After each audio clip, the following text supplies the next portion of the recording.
Bismillahirrahmanirrahim. Assalamualaikum warahmatullahi wabarakatuh. Yang terhormat kepada Ibu Madalena SPDI MPD sebagai dosen pengajar dan teman-teman yang ada di kelas. Puji syukur kita haturkan kepada Allah Subhanahu wa Ta'ala, dan tak lupa sholawat serta salam selalu tercurah kepada Nabi Muhammad SAW. Perkenalkan, kami dari kelompok 6 yang terdiri dari Elia Istiabjiah, yang kedua Humaidi, yang ketiga Irawati, yang keempat Muhammad Irfan, dan yang kelima saya sendiri Radina.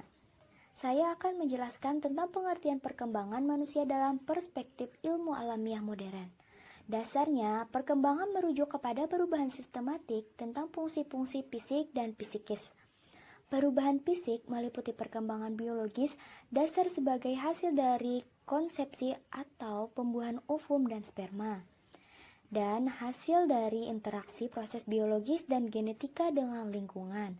Sementara proses psikis menyangkut keseluruhan karakteristik psikologis individu seperti perkembangan kognitif, emosi, sosial, dan moral.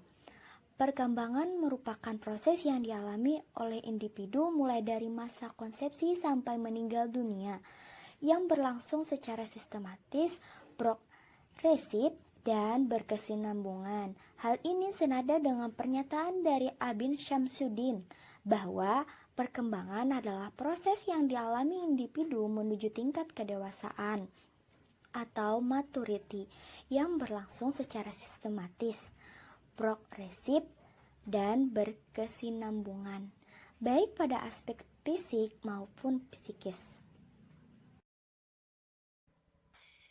B. Proses terbentuknya perkembangan manusia dalam perspektif ilmu alamiah modern. Bermula dari rasa ingin tahu yang merupakan ciri khas manusia. Manusia mempunyai rasa ingin tahu tentang benda-benda di sekelilingnya, alam di sekitarnya, baik bulan, bintang, maupun matahari yang dipandangnya. Bahkan ingin tahu pula tentang dirinya sendiri. Rasa ingin tahu tersebut biasanya dikemas dalam bentuk pertanyaan. Misalnya, mengapa tumbuhan bisa tumbuh membesar? Mengapa matahari terbit pada pagi hari, sedangkan bulan dan bintang muncul pada malam hari? Mengapa manusia lapar, haus, dan dapat menderita sakit? Rasa ingin tahu seperti itu tidak dimiliki oleh makhluk hidup yang lain. Kemampuan bereaksi kepada lingkungan semacam itu tidak dimiliki oleh makhluk hidup lain. Rasa ingin tahunya ini akan membuat manusia melakukan eksplorasi agar dapat dipenuhi hasratnya. Manusia melakukan kegiatan mulai pengamatan atau observasi benda-benda di sekitarnya. Kiranya bahwa rasa ingin tahu itu tidak dimiliki oleh benda-benda tak hidup seperti batu, tanah, sungai, ataupun angin. Saya atas nama Irawati, di sini saya akan menjelaskan tentang ciri-ciri perkembangan manusia. Ciri-ciri perkembangan manusia itu terbagi menjadi 5. Yang pertama, sektor industri dan teknologi berkembang sangat pesat. Yang kedua, sektor industri dan teknologi. Yang ketiga, adanya stratifikasi sosial. Yang keempat, tersedianya fasilitas perkotaan yang memadai. Yang kelima, bersikap individualitis. Nah, dari 5 ciri tersebut, di sini saya akan menjelaskan masing-masingnya. Yang pertama, sektor industri dan teknologi berkembang sangat pesat. Ciri-ciri masyarakat modern yang paling utama dan mudah ditemui ialah perkembangan dalam sektor industri dan teknologi. Masyarakat modern sering mengembangkan atau memunculkan berbagai inovasi untuk mempermudah kehidupannya. Nah, contohnya, penggunaan robot untuk meningkatkan efektivitas kerja, penggunaan mesin canggih untuk produksi barang, dan lain-lain. Yang kedua, sektor industri dan teknologi. Urbanisasi merupakan perpindahan penduduk desa ke kota dalam masyarakat modern. Banyak orang yang melakukan urbanisasi untuk memenuhi kebutuhan ekonomi atau pendidikannya. Contohnya, melakukan urbanisasi untuk bersekolah dan bekerja di ibu kota, dan lain-lain. Urbanisasi hampir selalu terjadi dalam kehidupan masyarakat saat ini.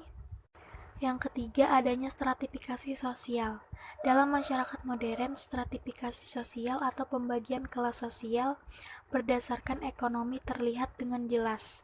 Pembagian kelas sosial ini memperlihatkan dengan jelas adanya kesenjangan sosial antara si kaya dan si miskin. Nah, contohnya dari segi permukiman, penghasilan, gaya berpakaian, penggunaan alat komunikasi, dan lain-lain. Yang keempat, tersedianya fasilitas perkotaan yang memadai.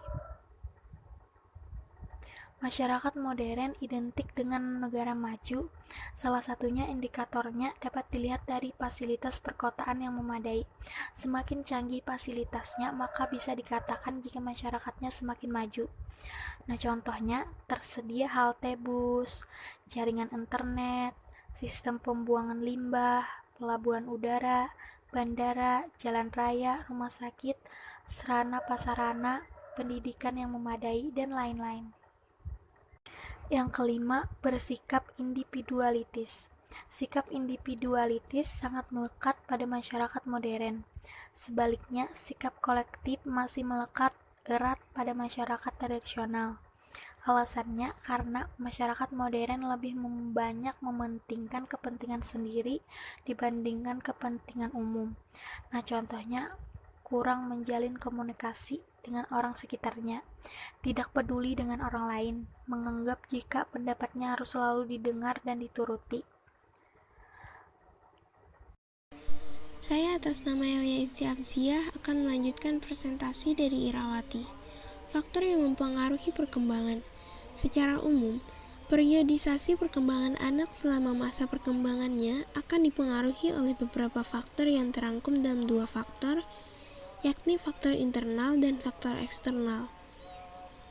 Yang dimaksud dengan faktor internal adalah segala sesuatu yang ada dalam diri individu yang keberadaannya mempengaruhi dinamika perkembangan. Termasuk ke dalam faktor-faktor internal tersebut adalah faktor jasmaniah, faktor psikologis, dan faktor kematangan fisik dan psikis. Sedangkan faktor eksternal adalah segala sesuatu yang berada di luar diri individu, yang keberadaannya mempengaruhi terhadap dinamika perkembangan. Yang termasuk faktor eksternal antara lain faktor sosial, faktor budaya, faktor lingkungan fisik, dan faktor lingkungan non-fisik. Adapun faktor-faktor yang berpengaruh terhadap individu terdapat beberapa macam, antara lain faktor pembawaan dan faktor lingkungan. Kesimpulan dari presentasi kali ini ialah perkembangan manusia dapat dipengaruhi oleh berbagai macam faktor, seperti yang telah disebutkan dan dijelaskan di atas. Faktor-faktor ini dapat mempengaruhi perkembangan manusia mulai sejak lahir sampai meninggal dan mempengaruhi ke arah yang lebih baik maupun yang tidak baik. Sekian presentasi dari kami, kelompok 6. Salah hilap mohon maaf. Wassalamualaikum warahmatullahi wabarakatuh. And thanks for watching.